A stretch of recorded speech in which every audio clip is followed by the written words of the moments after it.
Sir খারান, sir এই কার্ডটা কি আপনার? হ্যাঁ, এই কার্ড তো আমার, কিন্তু এই কার্ড তুমি কোথায় পেলা? স্যার আমি শুধু এই কার্ড না, আমি আপনার পুরো ব্যাগটাই পাইছি। আর এই ব্যাগে অনেকগুলো কার্ড আর এক বান্ডিল টাকা। স্যার আমি এখান থেকে একটা টাকাও সরাই নাই, যেভাবে পাইছি ওইভাবেই রাখছি। দেখি দেখি দেখি, মানি ব্যাগটা দেখি। হ্যাঁ ঠিকই তো আছে। আচ্ছা তুমি এই মানি ব্যাগটা পাইলে কোথায়? স্যার আমি একটা দোকানের সামনে দাঁড়ায়া আমার আম্মার লগে বাড়িতে কথা কইতাছিলাম। আম্মা, আমি অনেক চেষ্টা করতেছি, বুঝছো? আসলে আমি নতুন ঢাকা শহর আইছি তো, তেমন কোনো অফিস টফিস চিনি না। আর যে কয়টাতে গেছি সবাই টাকা পয়সা চায়, ঘুষ। আচ্ছা তুমি আম্মা কোনো টেনশন করো না, তুমি আমার লেগে দোয়া করো, ইনশাল্লাহ আমার চাকরিটা হয়ে যাইব। আর আমার চাকরিটা হয়ে গেলে তোমার এত কষ্ট করানো লাগতো না। আচ্ছা আম্মা, রাত্রে কল দেন না, আমি অনেকটা ইন্টারভিউ দিতে চাইতেছি। ঠিক আছে? আরে একটা দিয়ে একটা মানি ব্যাগ, এটা কার মানি ব্যাগ? আরে এই মানি ব্যাগে দিয়ে 1 লক্ষ টাকা, আবার দিয়ে কতগুলো ব্যাংকের কার্ড।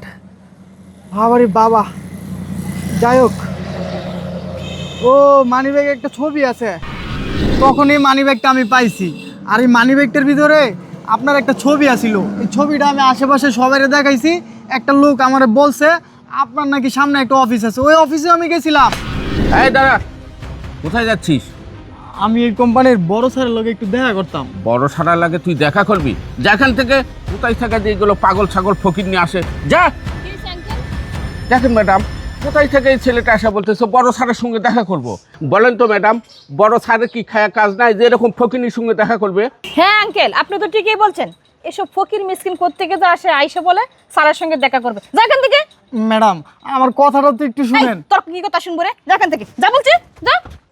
আঙ্কেল, আপনি এসব লোকদেরকে ভিতরে ঢুকতে দিবেন না। ঠিক আছে ম্যাডাম। আপনার অফিসের সামনে দিকা সিকিউরিটি গার্ড আমার ভিখারি মনে কইরা দূর দূর করে তারা দিছে। সাথে একটা ম্যাডাম ছিল, এই যে এই ম্যাডামটাও ছিল। কি ব্যাপার ম্যাডাম, ও যা বলছে সত্যি বলছে? আপনারা কি ওকে গেট থেকে তাড়িয়ে দিয়েছিলেন? হ্যাঁ স্যার, ও যা বলছে সব কিছু সত্যিই বলছে।